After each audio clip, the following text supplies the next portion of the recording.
Welcome back, everyone, to the Brick City Brown Chick Show. I am the aforementioned Brick City Brown Chick, and this week I thought I would talk about politics. Now, when I started this show 8 months ago now, one of the things I said in my first episode was that I was not going to talk about politics much because there are several political shows for people to listen to and hear people's thoughts and opinions. But this week, I've really been called by the series of events that have taken place to talk about politics from the perspective of the majority of Black Americans.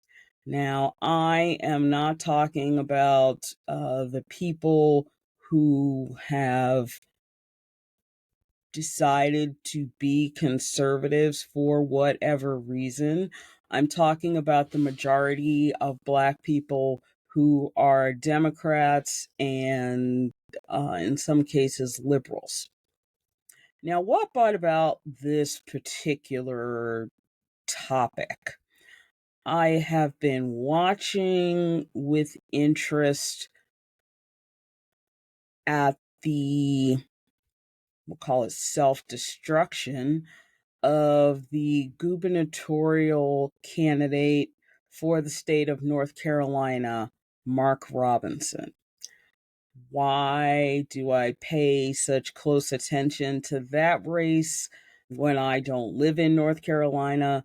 Because my mother does, and because that is home base for her. That is the state she was born and raised in.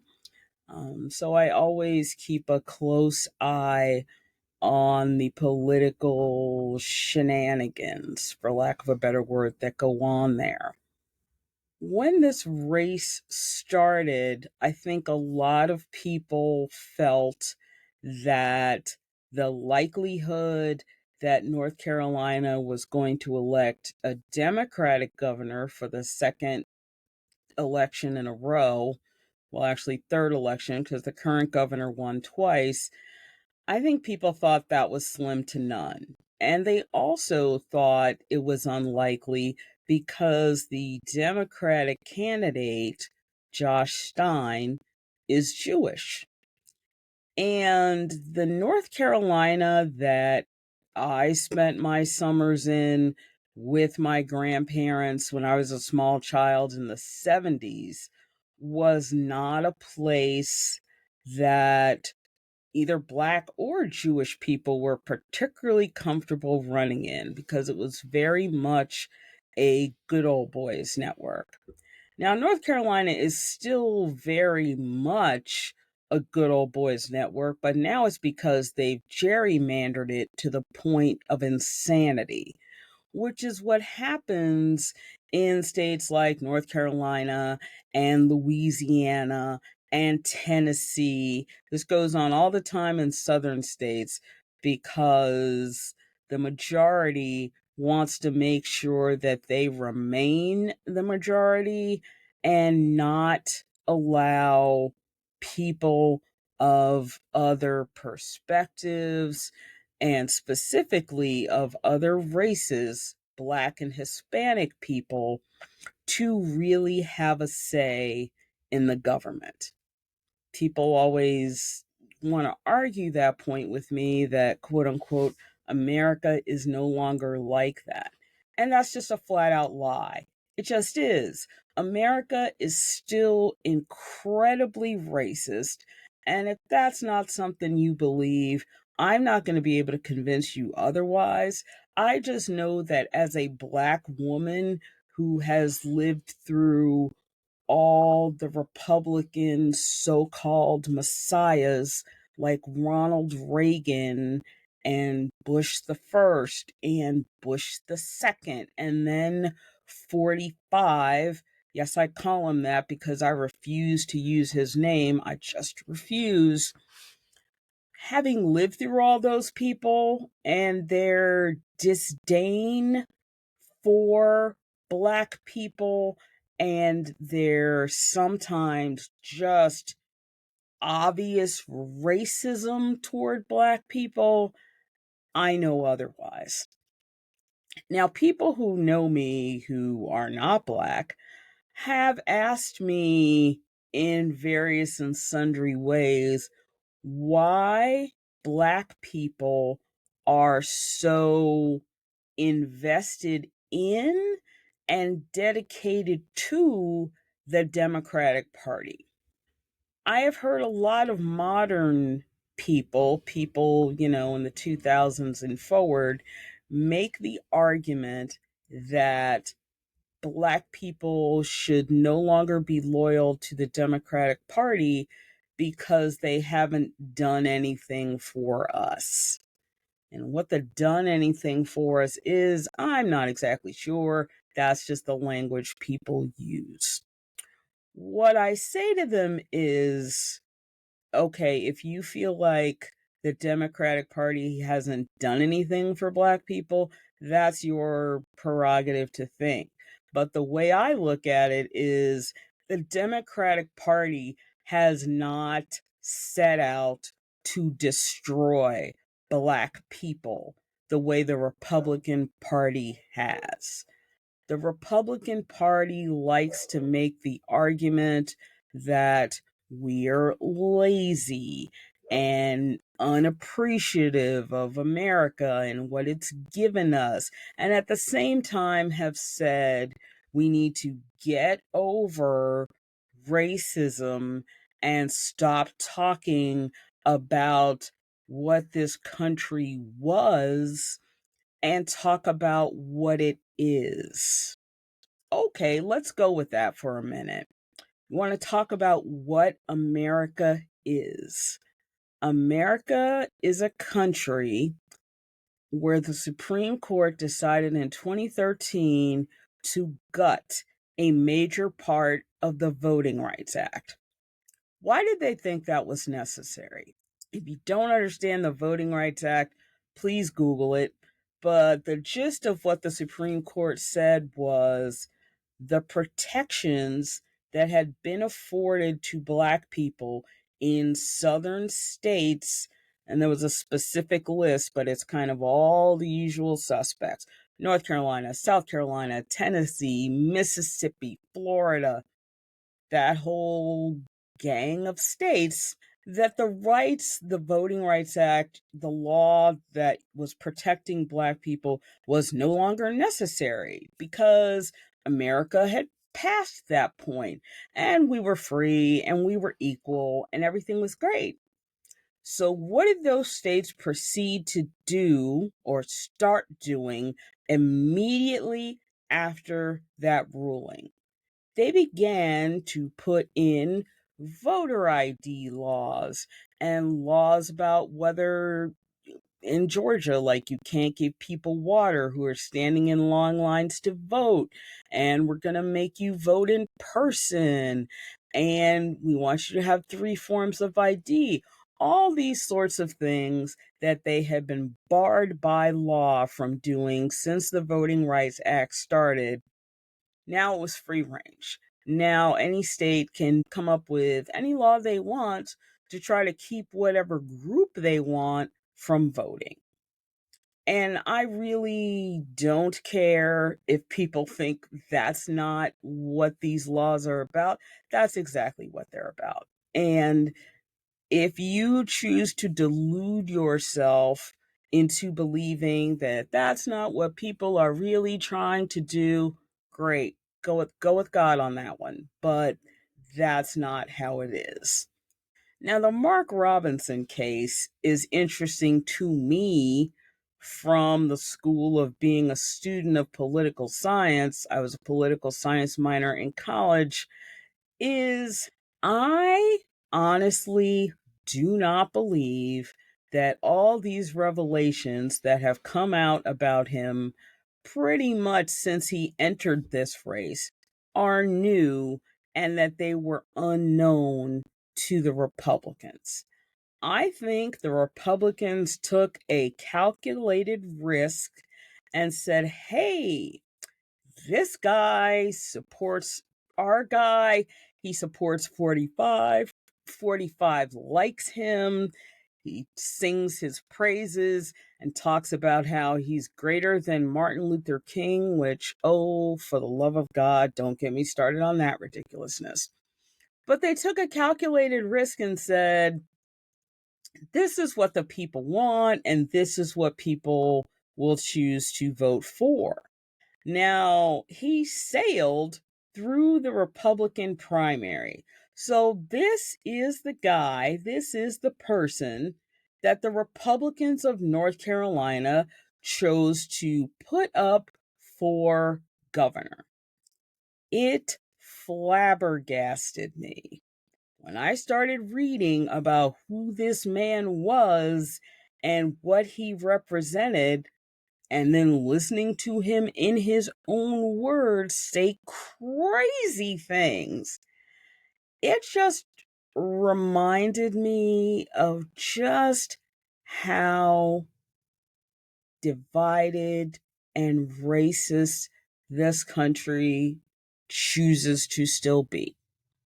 Now, you're going to ask me, how can I say America's still racist when the state of North Carolina Republicans picked a black man? And what I'm going to say is, look at who that black man is. He is a self-hating black man. What do I mean by that? He is a man willing to sell out his people to people who hate them because he thinks he won't be affected by that hate. It's the Clarence Thomas school of the world. It's the Alan Keyes thinking. It's all those people who believe that Black people need to be quiet, assimilate, praise white people, and then we'll all be better off instead of being Democrats and buying into the welfare state and not willing to be our best. It's nonsense, it's hogwash, it's a few other words I can use, but that's an argument that is as old as this country is. If you go back to the time of slavery, part of the justification for slavery is that Black people were less than. And that was a good view. There were people who said we were subhuman, less than human, and therefore shouldn't have the expectation of rights at all, and especially not rights equal to white people. We didn't deserve that. We had not earned that. And so this is a long-standing argument of nonsense that a lot of white people tell themselves are true, and some Black people tell themselves are true. So why is it that most of Black America still rolls with, we'll say, the Democratic Party? In addition to being a party that's not openly hating us and trying to limit our access to things like healthcare, voting, birth control, all those sorts of things, the Democrats have also been open to listening to the needs of Black America. Am I sitting here telling you that the Democrats have always done right by Black people and have made our needs a priority? No, absolutely not. That is not what I'm saying. What I'm saying is, for most Black people, it makes more sense to align themselves with a party that is working to do better and to be better rather than a party that wants to diminish us and pretend that most of us don't exist. It's so interesting to me listening to 45 talk about people at his rally as his blacks. Okay, just a personal tip from me. If you're trying to make friends with black people, not in politics, but out in the real world, saying blacks is not a good place to start. And in some circles, you're probably going to get punched in the face. That's just the truth. It's a degrading and otherizing of black people. Now, what does otherizing mean? Otherizing means people who are not like you, people who don't see the world the way you do, people who don't talk the way you do, people who don't live in areas you live in, people who are different than you are. It is much easier to think of yourself as superior, as better than, if you look at the person you're talking to or about as less than. Mark Robinson seems to have a very, what's a good word? Muddled, we'll call it muddled, view of himself, the Republican Party, and the world. He says outrageous, crazy things because he is not talking to black people. He's talking to white people. He's saying, hey, I agree with you about most of these blacks. They're lazy and they're stupid and they just want to sit on their butts and take money from the government. But I am not like that. I am better than them. So you should select me to lead you because I'm only going to do things that you want me to do.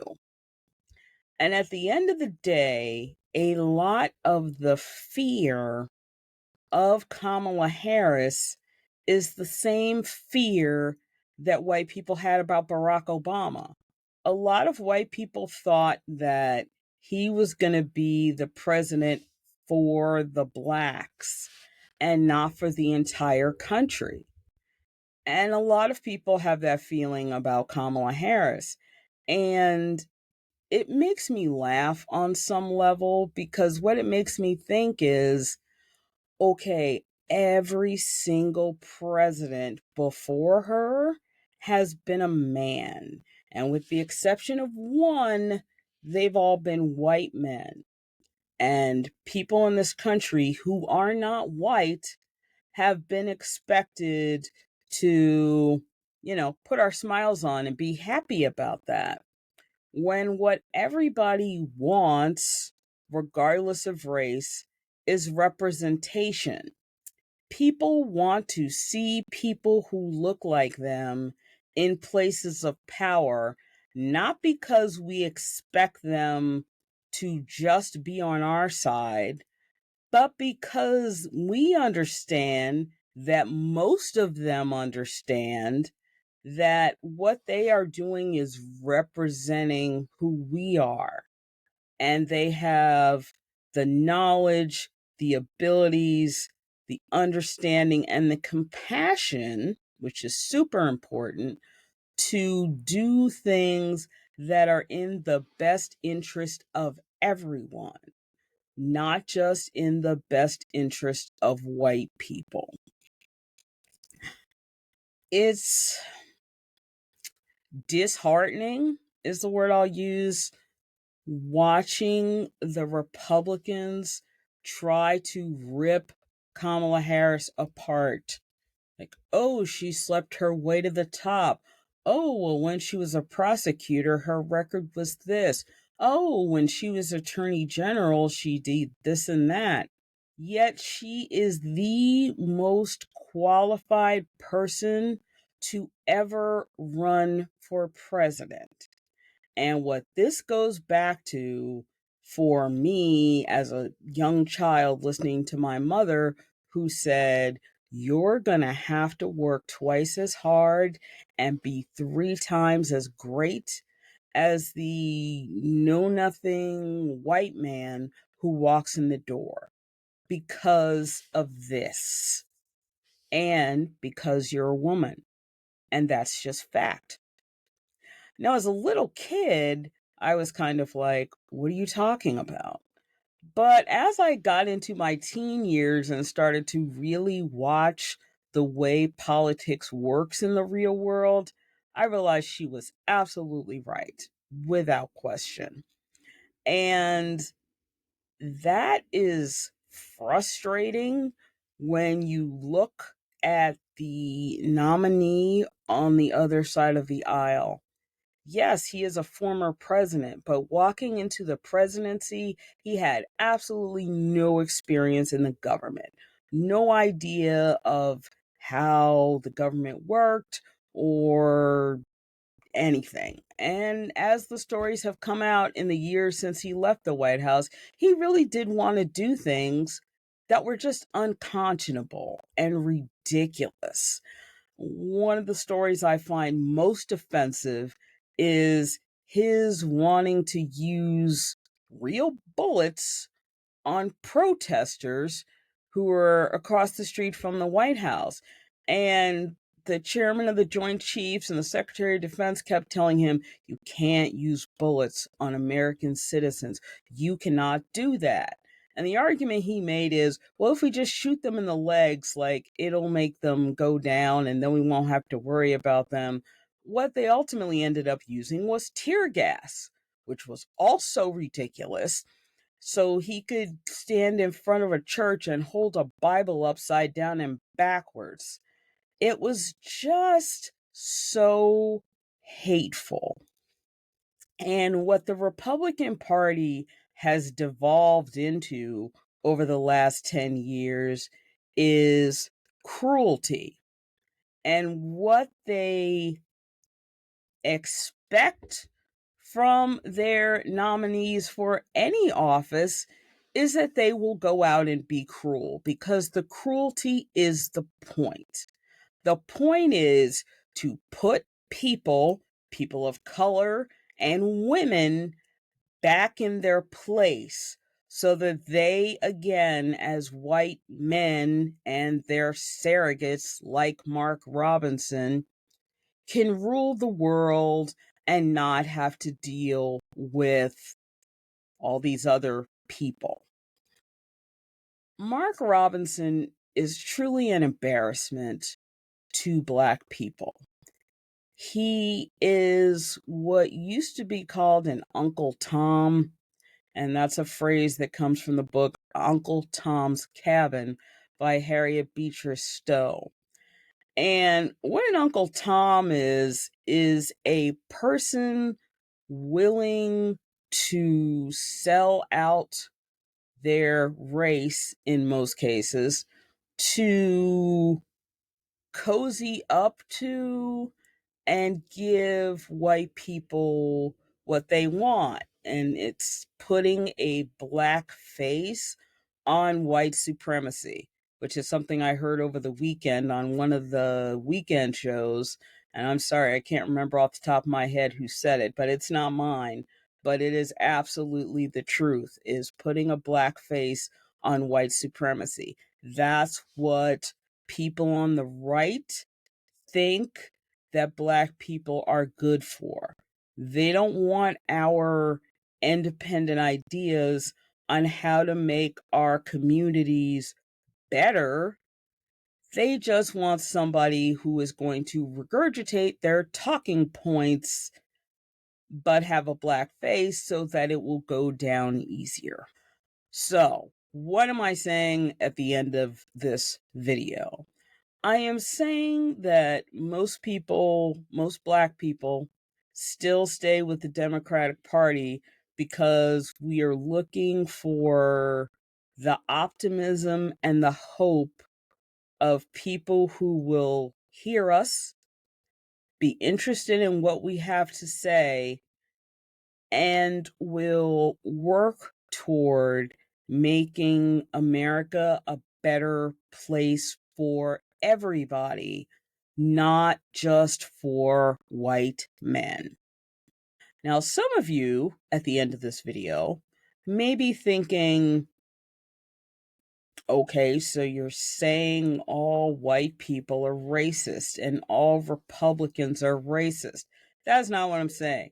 I am married to a white man for almost 25 years now. I know for a fact that not all white people are racist. Not all Republicans are racist, but all racists are Republican. They are conservative. They want America to be a America first country. And by America first, what they mean is they want America to be a white Christian nationalist country. And that is not who we are. That is not who we've ever been. And in this election year, it is really important for all of us who do not agree with that notion and that thinking to stand up and make ourselves heard. So please make sure you go out and vote. I just received my mail-in ballot today. I'll be filling it out and putting it back in the mail on Monday, because that's how important this election is. So I want to thank everybody for hanging out with me today. If you enjoyed this episode, please share it with your family and friends. You can find me on YouTube. It's YouTube.com/Brick City Brown Chick. Or if you just put Brick City Brown Chick into the YouTube search engine, you'll see an avatar of me with a big, huge afro. You can't miss it. So I look forward to talking to you all again next week. Bye-bye.